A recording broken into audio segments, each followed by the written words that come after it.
Hi, Iranian woman here. It's become very apparent that you haven't been listening to anything that we've had to say for the past 2 years. But I was wondering if you could just lend me a few minutes of your time in this ungodly hour to hear us now.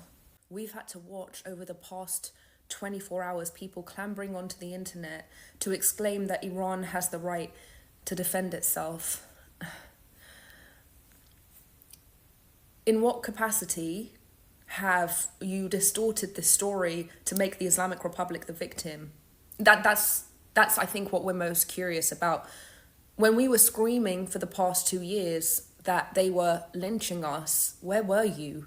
When we were screaming that they were killing Iranian women for not wearing a hijab, where were you? When they were lynching Iranian men from cranes for protesting, where were you? When we were explaining that this is a terrorist occupying force, where were you? But all of a sudden, everyone's graduated from Instagram School of Law to say that this is a violation of international law and Iran has the right to defend itself. First of all, you're not talking about Iran, you're talking about the Islamic Republic. What the Islamic Republic does is not a reflection of the Iranian people. We've been clear about what we want, which is peace. Second of all, you may have discovered the Middle East yesterday, but the Middle East didn't start existing yesterday. If you want to talk about an act of war, just a few days ago, a federal court determined that the attacks on Israeli embassies and Jewish centers in Argentina were conducted by the Islamic Republic and Hezbollah. That was in the 90s.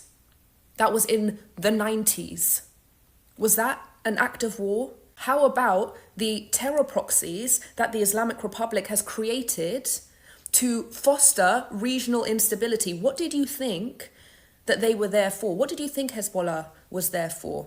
Hamas, Houthis, the militia groups in Iraq and Syria. Did you think that they were there to instigate a system of public schooling, education, to feed the poor, house the unhoused? What did you think that they were there for?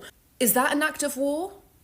Was October 7th an act of war? Are the rockets that Hezbollah fires into northern Israel on a near daily basis an act of war?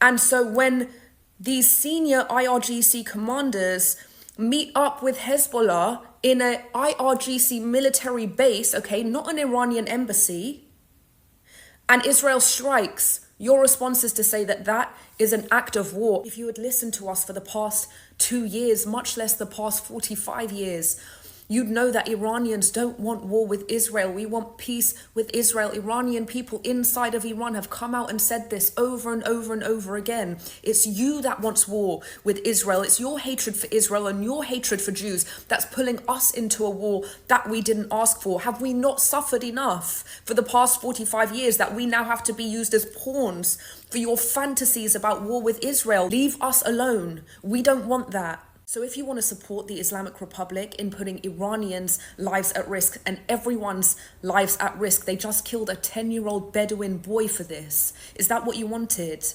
Then just come out and say that with your whole chest. Say you support the Islamic Republic in their continued aggressions that put everybody's lives at risk. But don't say Iran.